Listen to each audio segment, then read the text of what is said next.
going on, guys? Welcome to Everything Always. My name's Michael Roman, aka Allfires, and today we got a major official update for the upcoming Avengers Doomsday, which production is right around the corner. We're going to break down all the reveals, including some surprising cast details, which include the return of some fan favorite heroes, and more importantly than that, not only does the production title and working title of the film reveal what the film is going to be about, but in this case, it might actually be a huge spoiler. We're breaking it all down, the latest official reveals for Avengers 5 Doomsday, but first I want to remind you guys to hit the subscribe button. We've been growing at a breakneck pace, and thank you to everyone who subbed in the last couple of months. If you haven't already, if you've been rocking with the channel for a while or you enjoy the content, we'll just kindly invite you to hit the subscribe button. It's the number one thing you can do to support the channel, and I would sincerely appreciate it.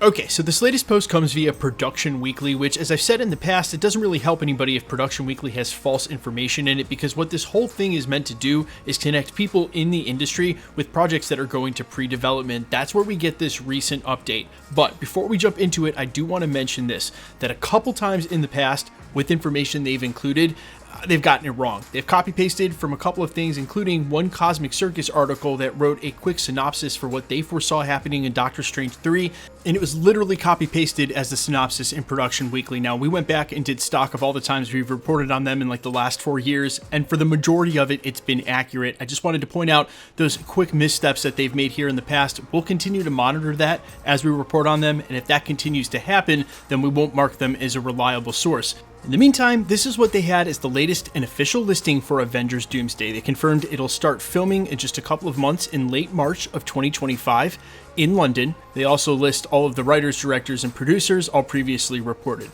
Then they get into the cast listing, which includes Robert Downey Jr., the Fantastic Four, including Pedro Pascal, Vanessa Kirby, Joseph Quinn, and Ebon Moss-Bachrach. Those we already know. They then add to the list by including Tom Holland, which was confirmed by two industry trades when they were talking about his filming schedule for next year that included Avengers, Spider-Man 4, and a Christopher Nolan movie. They then include Elizabeth Olsen Scarlet Witch. Obviously, she's been at the center of a ton of rumors that she would be returning, especially with the hints and reveals during Agatha all along. She also has a very interesting past with Doctor Doom. Those have been included in the rumors. Now, if this listing is correct, she's officially joined the cast as well. We then get almost the entire cast of Thunderbolts, including Sebastian Stan, Florence Pugh, Wyatt Russell, David Harbour, Hannah John Kamen, Olga Kurylenko, who plays Taskmaster, and then they include Chris Evans, Anthony Mackie, both of which were confirmed by Hollywood Trades this past week, Benedict Cumberbatch, who confirmed he'd be back as well, and Haley Atwell, who was confirmed by two Hollywood Trades at the same time we were hearing Chris Evans would return. But by far the biggest reveal is now officially confirming the working title for this film is For All Time Productions. Now, obviously, this is a direct callback to the catchphrase for the TVA, For All Time Always, and it sort of feels like a nod to Kang in an odd way, although what they're certainly doing is referring to Loki, and we'll talk about that in just a second, but really, the TVA is an invention of Kang, and really, the house that Kang built. Now, Loki altered it by replacing the loom, and ultimately changed it from a institution of control to an institution that's trying to cultivate the multiverse, but still, the whole TVA, the whole For All Time Always, that's directly related to Kang. And so for small rumors, and as I stated in yesterday's video, I don't think he's returning, but for small rumors that say he still is essentially a part of the plot line because of everything he was involved in early in Phase 4 and Phase 5, now again becoming the center point of contention for this story as well. So while I don't think Kang will be returning, what happened with him is still essentially at the core of the plot. Now, if we call back to the end of Loki Season 2, Loki is sitting on the Yggdrasil World Tree throne, the same throne that Dr. Doom, or rather God Emperor Doom, sits on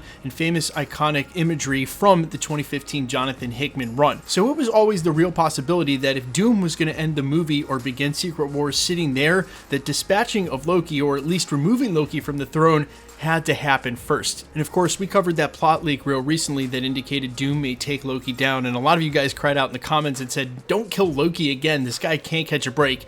And you're right, but I don't think that that's going to be Loki's full story. Remember, Loki's parting words were for you, for all of us, not for all time always. That's why I'm trying to make the distinction here of this really implying a setup between Loki and Dr. Doom. It's just a logical conclusion to make that right now Loki is one of the most powerful beings in the multiverse, given what he displayed in that finale for Loki Season 2. And if you want to argue about that in the comments, be my guest. Go watch that last episode of Loki Season 2. This man can literally control time. There are not many heroes right now who are on his level. So go back and look at that. Take all things into consideration.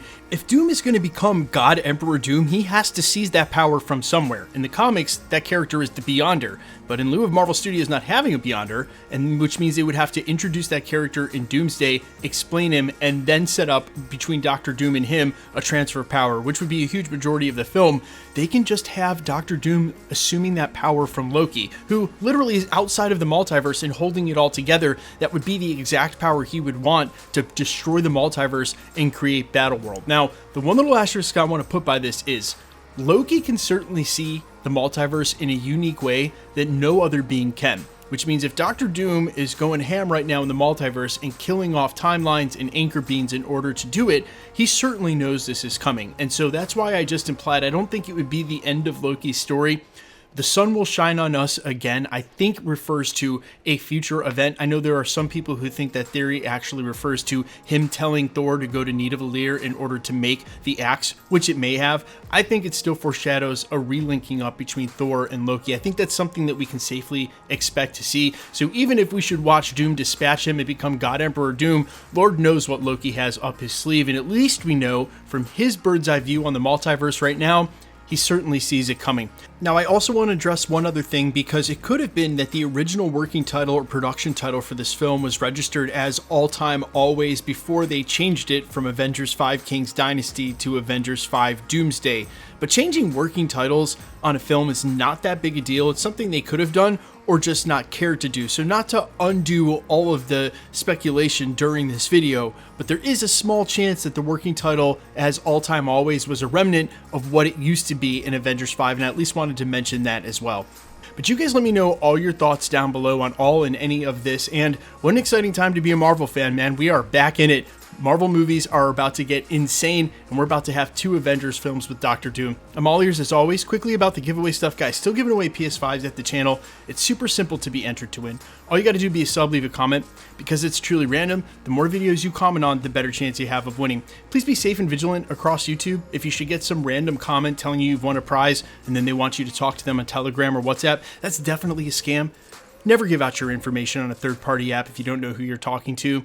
Remember, no content creators will ever charge you for shipping, so it's all just a ruse, it's a scam. Report those comments to YouTube. We only announce winners in videos, live with the comment shown and my voice. The best way to keep up with the content has always been to hit the notification bell with all notifications turned on, and of course, if you like today's video, I'd appreciate it if you'd hit the like button. My name's Michael Roman. Find me in a couple of places, Instagram and Twitter at @I'mFires. You can also find me on Spotify, YouTube, Amazon, Apple, iTunes, under the name Allfires. And while I sincerely appreciate you checking my music out, thanks for checking this channel out. Stick around. We'll be posting again real soon.